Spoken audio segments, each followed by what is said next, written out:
sinifdə yenə trigonometrik eyniliklər mövzusu dərslikdən tapşırıqlar. Şagirdimizin biri misalı, biraz yaxından zəhmət olsa, misalı özü görsənsin. Bunun ikinci yolunu demək istəyirəm şagirdlər.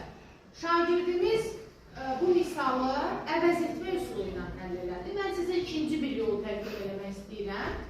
Deməli, bu cür misallarda aşağılar həm sürəti, həm məxrəci kosinus alfaya bölürlər.